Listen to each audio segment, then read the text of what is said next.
Bonjour tout le monde, bienvenue à la ferme du Clos des Brumes. Aujourd'hui on parle cochon. Je vais vous montrer comment ici à la ferme on s'occupe d'un cochon du début jusqu'à la fin. Fait que venez avec moi, on va regarder ça ensemble.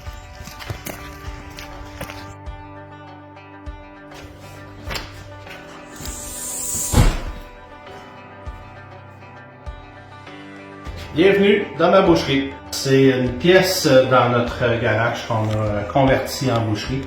On a ajouté des systèmes de refroidissement, fumoir, congélateur, le treuil avec en haut la rail au plafond pour des carcasses. C'est ici qu'on transforme tous les animaux, que ce soit les porcs ou les chevreuils ou l'ours ou l'orignal.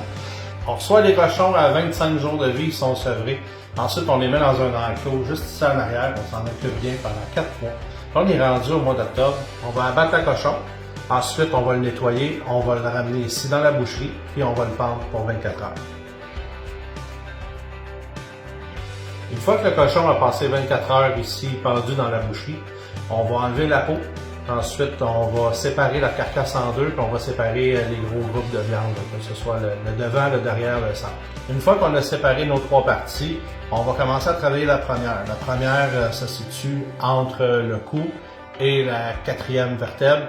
Avec ça, on va faire la viande hachée, la viande à saucisse, la préparation pour les crotons, pour les pâtés, pour les tourtières. La deuxième partie, c'est le centre du cochon. C'est tout le milieu, entre la patte d'en avant puis la patte d'en arrière. C'est là qu'on va retrouver le pork belly qu'on appelle en anglais. C'est les flancs. Les flancs. C'est quoi ça, les flancs? Les flancs, c'est avec ça qu'on fait le bacon. Magnifique, bacon. Et avec le dessus, dans le dos, de chaque côté de la colonne, c'est la longe. On va faire des rôtis de longe, mais on va faire aussi des chops de porc avec ça. La troisième partie, c'est la partie d'en arrière. Donc, les pattes d'en arrière, les fesses. C'est là qu'on retrouve les meilleurs groupes de muscles pour faire des rôtis, des jambons. Donc, un rôti reste un rôti tant qu'il n'est pas saumuré.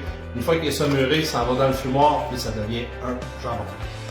Donc aujourd'hui, Bruno et Pat, ils vont faire la découpe des 2 moitiés de cochon. Puis quand ils vont avoir fait les morceaux, ils vont nous mettre ça dans des bacs gris. Puis nous, on prend les morceaux que Bruno et Pat ont coupés et on les met dans des sacs sous vide.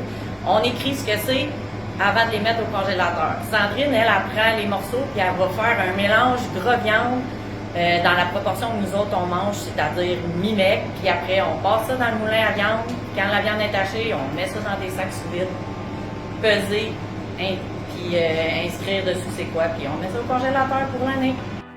C'est comme ça qu'on fait ici à la ferme. On est super content de vous avoir eu avec nous.